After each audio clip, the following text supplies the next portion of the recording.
Okay, for Debbie, there's a question for you. You share your Olympic medals in the relays in Atlanta and Sydney with 4 other Bahamian teammates. What was it like for them after retirement, and with which approach as an athlete allowed you to make such a successful transition? Okay, for the first question, you had 5 ladies, of course, with totally 5 different experience. I know one of the individual had a difficult time trying to blend in after having a successful track career, but having a gold medal is not money in your pocket. And so at least she was able to fall back on into getting a coaching job at a high school, but that was within the U.S. And then there are others who, one became an architect. She pursued we all got scholarships to go to schools in the U.S. So, and all pursue having a bachelor degree, which helped big time. And so, but one in particular, she was able to fall back into coaching, what she knew, and to be able to be provided with a job. I think for me, my goal was to become a pediatrician. Hey, we all have dreams, and sometimes if you don't try, you won't know. And I got my degree in biology pre-med, then chose to run track after I was finished with college.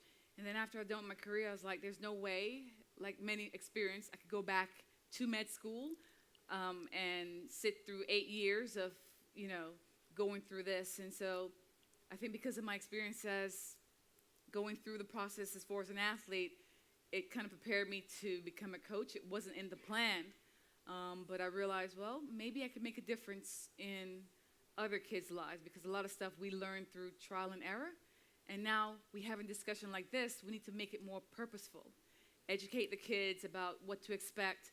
This is what it's going to be like afterwards, or this is what you should do to go through the process. If you're going to become a heart surgeon, you can't worry about, a social life over here. You got to worry about dealing stuff with the heart and be prepared to get the job done. It's the process, not to shy away from it. So I think, for me, it was very realistic. It was tough, but with all the sacrifices made, it was worth it. And I'm glad that, wish I had became a doctor.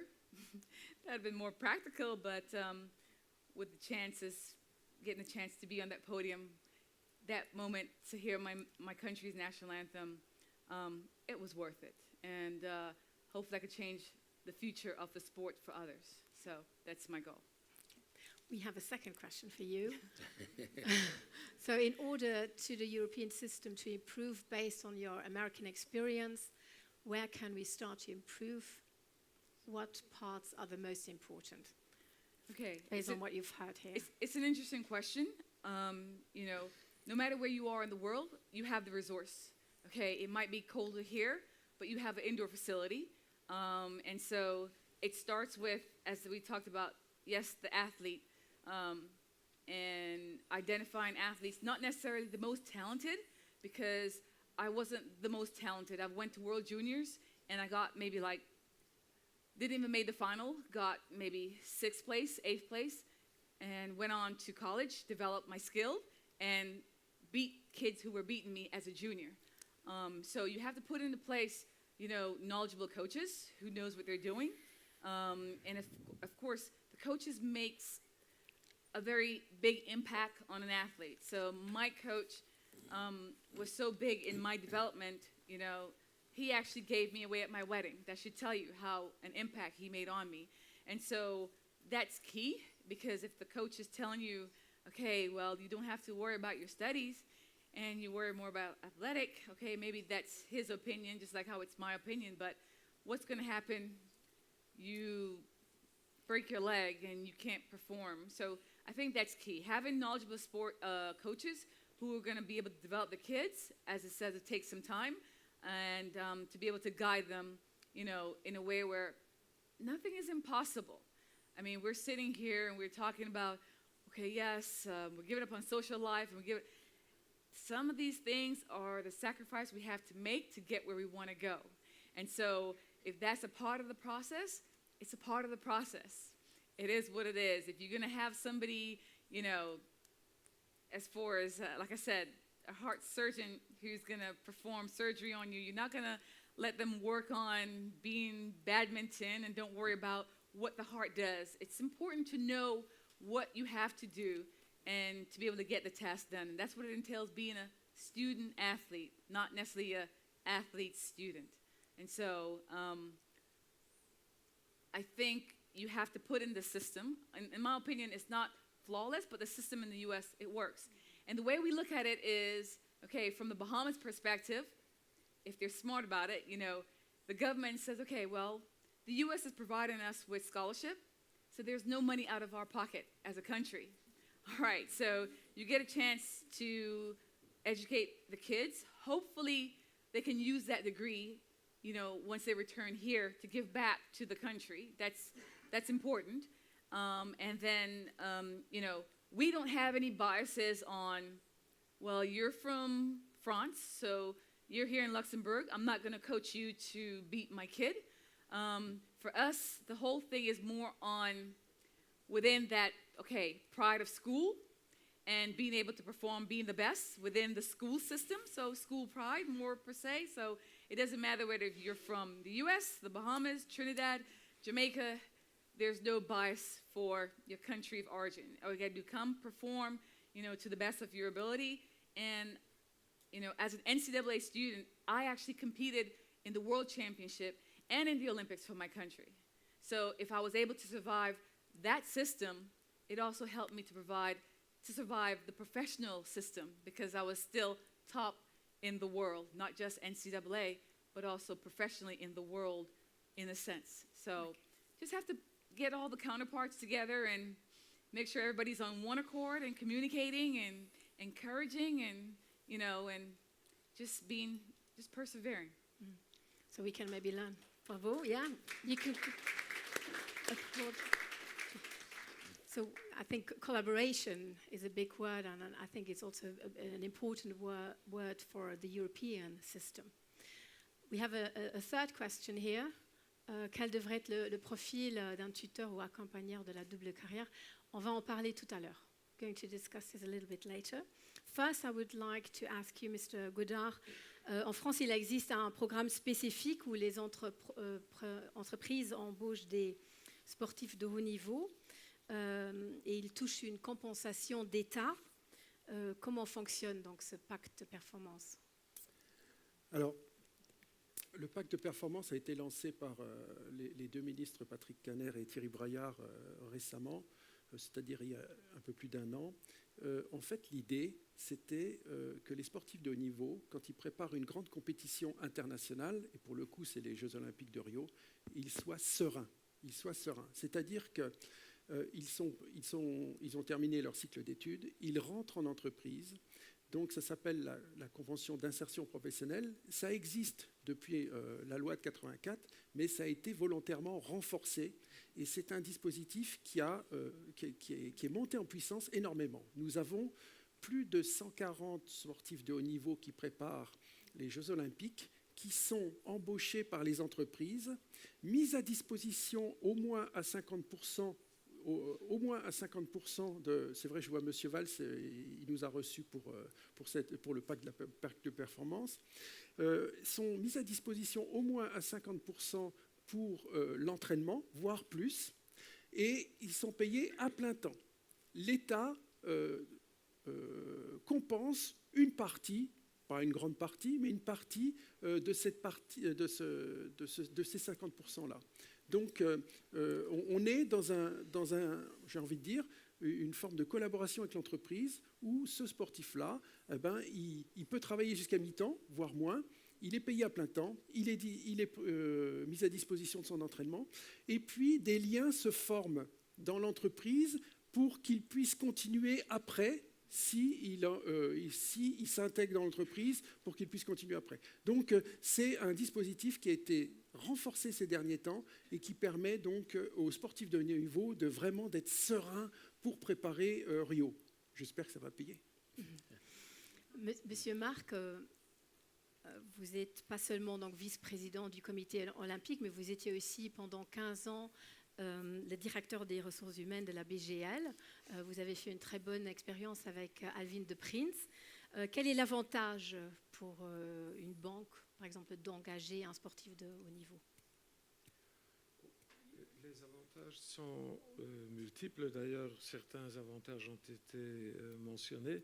Et pour ceux qui ont regardé la page web de la présente réunion, il y a un article américain qui vient de Forbes Magazine qui dit en gros pourquoi les entreprises devraient engager des athlètes de haut niveau pour leur entreprise. C'est une série de recommandations et d'arguments qui, pour nous, probablement, qui sommes dans la salle, vont de soi, mais qui, pour des gens qui ne sont pas habitués à des sportifs, je prends un sportif qui doit gérer en parallèle ses études et plus tard sa vie professionnelle, il doit être organisé. Il doit savoir ce qu'il veut, il doit se fixer des buts intermédiaires, il ne doit pas tomber à la renverse la première fois qu'il perd une compétition ou qu'il est blessé. Ce sont des gens qui, normalement, sont très internationaux. Ils ont participé à des compétitions à l'international, qui par cela connaissent différents modes de vie, différentes attitudes, différentes approches, qui est manifestement une valeur réelle pour l'entreprise. Et normalement, ce sont aussi des gens qui sont très sociables, qui savent qu'ils ne sont pas seuls au monde, qu'ils ne peuvent pas diriger tout seuls, mais qu'ils doivent pouvoir s'arranger avec une multitude d'autres gens pour arriver au but commun. Donc pour moi, c'est évident au niveau de BGL, mais aussi d'autres entreprises luxembourgeoises. Il y a une multitude de gens qui ont réussi cette double exigence d'être performants au niveau sportif et performants dans leur job. Alvin de Prins, que vous avez mentionné, à l'âge de 36 ans, est patron d'une équipe de 15 analystes crédits. Manifestement, ce n'est pas parce qu'il a été souvent dans le bassin, mais parce que c'est quelqu'un qui a une tête bien faite aussi. Monsieur Godard, vous avez fait l'éloge du pacte de performance, mais il faut aussi être honnête. C'est moyennement intéressant pour les entreprises d'engager un sportif de haut niveau aussi, non? On peut mettre un bémol, notamment en tout ce qui concerne l'apprentissage, l'artisanat. Donc c'est quelque chose qui fonctionne bien, mais pas nécessairement pour tous les secteurs aussi. Alors, à votre question, je répondrai oui, évidemment. Seules les entreprises volontaires qui sont au nombre d'une petite cinquantaine se sont manifestées auprès du ministre pour justement en recruter ce type de sportifs de haut niveau. En même temps, on peut penser, enfin nous on fonctionne comme ça, on se dit que le sportif de haut niveau, s'il ne développe pas à un moment donné des ressources qui font que par rapport à un salarié lambda, il aura des capacités, une adaptation, une énergie, un travail en équipe supérieur à moyen terme, voire à long terme dans l'entreprise, c'est un pari de tout chef d'entreprise. Et certes, c'est ce pari qu'environ 50 entreprises ont fait, au-delà du fait que l'image du sportif, l'image olympique du sportif, ça peut les intéresser. Donc d'un côté l'image, d'autre part ce pari que le sportif de haut niveau sera un salarié plus, et on l'a dit, par rapport à un autre salarié et qui s'engagera, qui s'impliquera dans l'entreprise et qui servira aussi les valeurs de l'entreprise. Donc il y a certainement des choses je suis d'accord avec vous. Dans certains des petits secteurs, c'est sûr que des petits secteurs artisanaux, c'est des choses qui sont moins propices pour le recrutement d'un sportif de haut niveau. Mais de nombreuses entreprises, y compris des startups, hein, ont fait ce pas-là. Donc on tente même avec des startups, on en a quelques-unes. Monsieur Schneider, est-ce qu'un programme similaire serait envisageable ici au Luxembourg, que vous travaillez ensemble avec le patronat? Bon, je crois que c'est un peu le reflet de ce que je viens de dire. À ce moment, il faudrait trouver des partenaires pour faire de tels projets.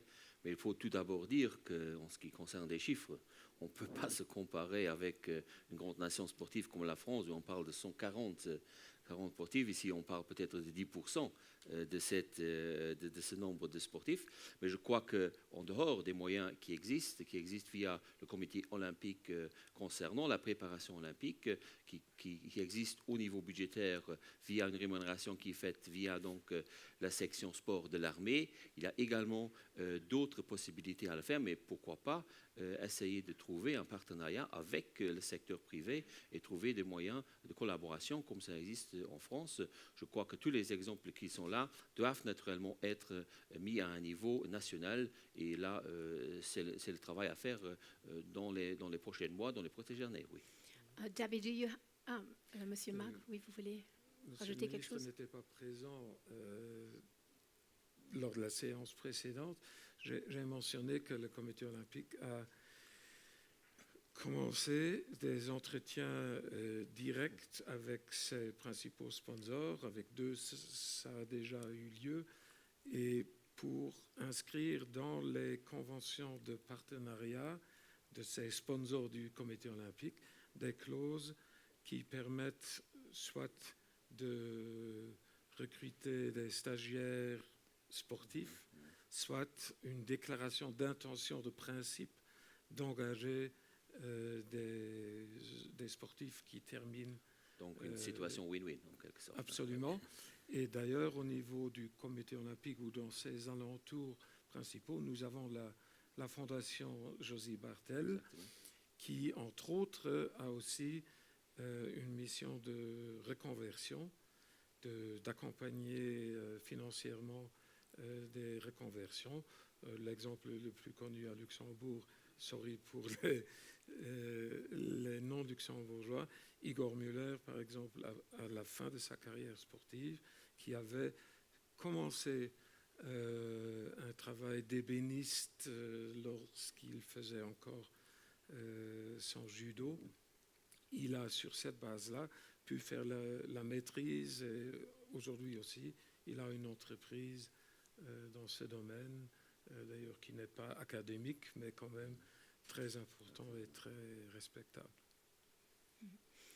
Merci, Monsieur Marc. Debbie, what were the most difficult transition periods for you? And how did you deal with them?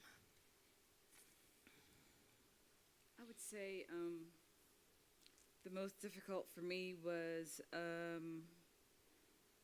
I think actually after, competing for almost like 28 years. When you're young, you think you could do this forever. And by the time you get to be older, you realize, okay, no, I can't do this forever. And I think I didn't have someone to guide me on transitioning out from being an athlete into the working force. And I remember thinking, okay, what am I going to do? At one point, I came to a full stop, and I didn't know what I was going to do. And it's one of those where you felt, okay, when you were fast and you were good, this shoe company, had you up on there as a poster girl, and, even nothing against my government, but even as a government, as the politicians, they're, oh yeah, there's election next year, come on, you won the Olympic goals, we're going to support you. That it's, and then when it was time to get a job, okay, where was everybody? So I think that for me was difficult, and I've learned now where they said, there's a saying that goes where a prophet, not that I'm a prophet, but you're never appreciated at home. And I think that's the reason why I actually went back to the U.S., where I got my degree, and I was able to get a job and to work, you know, in the normal working force. So that to me was very difficult, but I think all the skills that I've learned from being an athlete, being tough, never taking no for an answer, always try. So what if you fail? Try again and try again. And it was able to, you know, to help me find something that I still love to do and I'm passionate about. So that was very difficult, but where there's a will, there's always a way. I guess that you're very inspiring for your athletes Yes. at university. Léonore, vous travaillez actuellement à l'INSEP. La transition, vous m'avez dit, vers le monde du travail était difficile pour vous. Il y a même eu une année où vous étiez souvent blessée. Et quand vous avez arrêté l'escrime, vous avez pris contact avec le département de reconversion de l'INSEP qui vous a vraiment aidé à ce moment-là. Oui, effectivement. Donc moi, j'ai arrêté la compétition après les Jeux de Londres en 2012.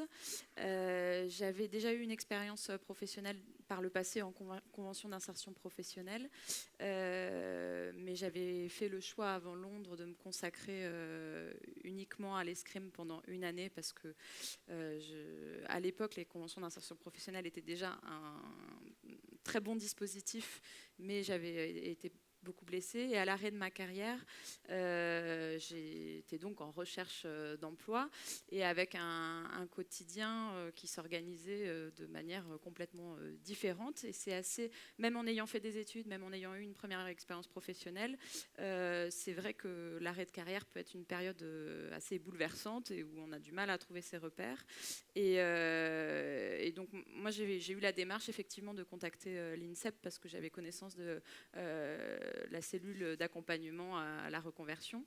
Et je dirais que c'est pas forcément grâce à l'INSEP que j'ai trouvé d'abord mon poste à la Fondation du football, puis mon retour à l'INSEP, mais le dispositif, moi, il m'a permis de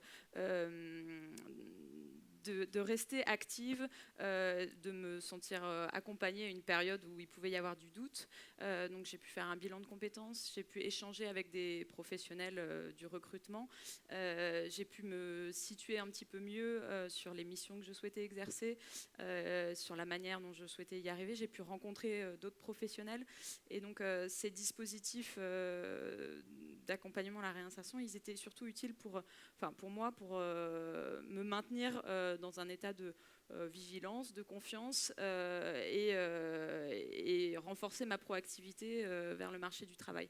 Donc moi, ça a été, c'est pas ce qui m'a permis de trouver mon travail à la Fondation du football, mais c'est vraiment ce qui m'a permis de garder la tête hors de l'eau et de pas me laisser affaiblir par une période de transition qui est un petit peu difficile. Et c'est la raison pour laquelle, Monsieur Crequet, que vous vraiment soutenez la création d'une cellule de consultation ici au Luxembourg qui aide les sportifs quand ils sont en phase de transition. Et vous dites aussi que la sélection des sportifs devrait se faire aussi ensemble avec le comité olympique. Définitivement oui. J'ai vécu une conversion totale. J'ai eu une carrière avec beaucoup de changements, mais c'est peut-être parce que j'ai une tête forte que ça allait, mais il y en a beaucoup d'autres qui ne l'ont peut-être pas, et il faut absolument les encadrer, parce que sinon c'est vraiment le ravin après l'arrêt. Bon, moi, mon arrêt était dû à une blessure, et donc c'était clair, le football était terminé. De toute façon, j'avais à l'époque 33 ans, c'était trop tôt pour une arthrose de la hanche, mais c'était la fin d'une carrière sportive au niveau football de toute façon. Mais donc, mon passage était plus facile, mais je suis conscient, ayant vu des copains à moi qui ont eu des problèmes à se reconvertir s'ils n'avaient pas un job déjà développé pendant la période où ils étaient sportifs. Si on est sportif d'élite et qu'on a loupé cela, et je crois que même en France, je suis un peu les carrières de certains sportifs. Je me pose vraiment des questions. Il y a des gens qui gagnent tellement d'argent qu'ils n'ont absolument pas besoin pour le moment de se reconvertir ou d'étudier. C'est très bien. Ils peuvent peut-être passer l'hiver avec ça, et même quelques hivers, mais ils vont faire quoi? Il ne suffit pas d'avoir de l'argent. Et donc, même toutes ces stars ont besoin d'un encadrement. Et même au niveau amateur ou semi-amateur, semi-professionnel ici au Luxembourg, ça devrait être le cas. Et je préférerais avoir une telle cellule où on pourrait envoyer les gens qui pourraient à ce moment-là voir quelles sont les opportunités. On essaiera de les suivre pour voir si ça ne dégringole pas à un certain moment. Mais si on les laisse, et c'est à tous les niveaux, je crois que ça se passe, si on laisse les sportifs à eux seuls, il n'y a que les gens forts qui passent et les autres vont avoir des problèmes. Monsieur Marc, vous ne soutenez pas nécessairement la création d'une telle cellule parce que vous dites que le pays est trop petit pour ça. Est-ce que vous avez changé d'avis entre-temps? Maintenant que tu m'as entendu. Non, pas forcément. Mon approche visait le contenant par rapport au contenu. Je pars du principe, et d'ailleurs Michel Godard et d'autres encore ont insisté sur le... on ne peut pas avoir one size fits all. C'est le cousu humain qui veut que, notamment par rapport aux besoins que les Luxembourgeois ressentent, il y a une multitude de problèmes à régler et j'ai une certaine hésitation à penser qu'une seule personne puisse répondre à ces besoins. Ce qu'il faut, c'est un réseau de contacts, c'est du contenu, des informations des universités allemandes, suisses, françaises, belges, anglaises, etc. qu'il faut. Évidemment, il faut que quelqu'un s'occupe de rassembler tout ça. Mais les entretiens individuels, je pense plutôt que c'est les DTN au niveau fédération ou DTN au niveau comité olympique qui sont à même de rassembler et de vérifier si le projet de vie de l'athlète en question tient la route ou pas. Et donc, il faut créer les infrastructures nécessaires, mais mettre ça dans un contexte plus général qui est celui du développement des athlètes à Luxembourg, qui devrait pouvoir trouver une solution satisfaisante. Il faut faire plus que ce que nous faisons à l'heure actuelle parce que c'est trop éparpillé à l'heure actuelle. Et je crois que Tessie Scholtes est tout à fait d'accord avec vous. Elle est dans la salle. Tessie Scholtes ist eine ehemalige Karatemeisterin. Sie unterrichtet heute im Sport am Gymnasium. Und sie unterstützen natürlich so eine Beratungsstelle, weil sie haben mir nämlich erzählt, dass sie eigentlich ganz blauäugig waren nach dem Abitur. Und es wäre dann ziemlich gut gewesen, wenn da jemand gewesen wäre, der die Sportswelt genug kennt, um sie zu beraten. Ja, genau so war das. Also ich möchte dann zuerst vielleicht eine kurze Zusammenfassung geben, wie das bei mir abgelaufen ist. Das war vor 15 Jahren. Damals gab es leider noch nicht das Sportlycée. Das hätte ich bestimmt auch gerne genützt. Aber ich habe dann ganz normal im luxemburgischen Schulsystem mein Abitur gemacht. Und ja, ich war damals schon recht erfolgreich und wollte auch meine Karriere im Karate weiterführen. Und habe mir mein Studium auch ein bisschen so ausgesucht, dass das noch kombinierbar war. Das heißt, ich habe mich dazu entschlossen, Sport zu studieren in Frankreich. Mir war aber auch bewusst, dass ich mit Karate nicht mein Leben verdienen würde. Deswegen war bei mir auch die Priorität eigentlich eher auch immer auf die Studien gerichtet. Aber ich wollte beides kombinieren. Und dann, ja, dann hat sich dann halt die Frage gestellt, wie machst du das, wohin gehst du studieren und so weiter. Und ja, wir hatten da auch international durch die Wettkämpfe und so schon ein paar Kontakte geknüpft, auch mein Trainer. Und dann hatten wir auch mit den französischen Trainern geredet und es war eigentlich ganz klar, ja, du kannst halt in Montpellier, wo ein Stützpunkt war, Pôle France vom Karate, kannst du dann mittrainieren. Und dann bin ich da auch angekommen, ganz motiviert, jung wie ich war, in der Sporttasche. Ich hatte auch noch einen Unterstützungsbrief von unserem Nationalen Olympischen Komitee dabei. Und dann hat man mir aber da ganz klar zu verstehen gegeben, dass das nicht so sein würde. Man hat mir dann, ich erinnere mich noch sehr genau, Es war damals auf der WM in München, da hat der französische Nationaltrainer mir gesagt, non, les portes du Pôle France sont fermées. Habe ich noch so gemacht. Und dann stand ich da, okay, und es war halt alles schon, ich war schon da angekommen und so. Ja, und ich muss zugeben, das war vielleicht auch etwas naiv, aber gut, damals war das halt so. Wir sind auch ein kleiner Verband. Ich war eine der ersten wenigen, die damals halt auf diesem Niveau trainiert hat und die auch studiert hat. Und gut, dann war das halt so und dann habe ich mir meinen Weg halt irgendwie selbst gesucht. Ich habe dann auch einen Personal Trainer gefunden, der mich dann unterstützt hat und ich habe dann trotzdem mein Studium mit meiner Hochleistungskarriere verbinden können. Ich bin auch oft nach Luxemburg gekommen, um dann hier noch mit dem Nationalteam zu trainieren. Und das lief nicht optimal, hätte definitiv besser laufen können.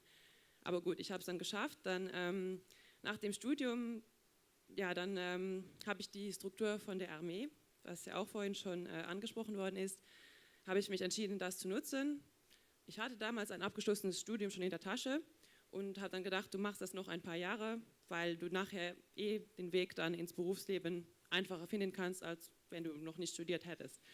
Und da muss ich wirklich sagen, das war super. Also das kann ich nur jedem raten, das zu machen. Da kann man sich wirklich total auf den Sport halt konzentrieren. Ja, man ist auch sozial abgesichert, was auch sehr wichtig ist als Sportler. Man verdient was, auch wenn es vielleicht weniger ist, als wenn man sofort in sein Berufsleben einsteigen würde. Aber das ist wirklich optimal gewesen. Ja, und dann ganz klar, irgendwann muss man sich dann halt als Sportler auch entscheiden, trotzdem dann in den wirklichen Beruf einzusteigen. Das kommt früher oder später mit Verletzungen oder Alter oder auch Motivationsproblemen vielleicht. Und bei mir war das dann auch nach einiger Zeit, nach ein paar Jahren so. Und ja, dann bin ich dann in meinen Beruf eingestiegen. Aber also eine Beratungsstelle hätte schon genutzt. Ja, also wie man vielleicht jetzt auch dann an meinem Beispiel erkennt, ja, auf jeden Fall. Also auch damals, als ich dann noch auf der Uni war und für die ganze Zeit eigentlich, wäre das sehr, sehr wichtig gewesen. Und ich denke vor allem, da wir heute das Sportliche haben, wo auch investiert wird in junge Sportler, ist es sehr, sehr schade, wenn man das Risiko eingeht, sie vielleicht nachher zu verlieren, weil sie halt vielleicht nicht diese Beratung haben und das nachher optimal verbinden können. Okay, vielen Dank. Ja, und Liz May ist auch dieser Ansicht. You say we need such a consulting structure here in Luxembourg, but what kind of person should ideally work for such a consulting structure? What kind of background would that person need to have? I think ideally it would be a person who has walked the walk. In a perfect world, a person with an encyclopedic knowledge of universities and training groups, where an athlete could say, I do this sport, I want to study this, and the athlete advisor tries to pair it up. But also a person who is aware of problems and issues that an athlete may encounter throughout their career when they're 18, when they're 22, when they're 25, and even in a perfect world again, the transition at the end of the career into a conventional job. That would be the perfect solution. When we spoke before, there was something that really touched me when you said it. You said if an athlete doesn't take care of himself, no one does. Yes, the athlete is his own best friend. You have all the friends in the world while you're successful, but the friends you had may disappear rather quickly once your career is over. And I would like to mention that most careers don't end at the height, because why would you stop when it's going well? Most careers kind of peter out due to injuries or motivation problems. So the athlete should be guided to be his own best friend and make the right decisions, because the athlete is the best person to take care of himself, to know the right way or get the guidance to find the right way, and get the skills so the athlete can take care of himself. Okay.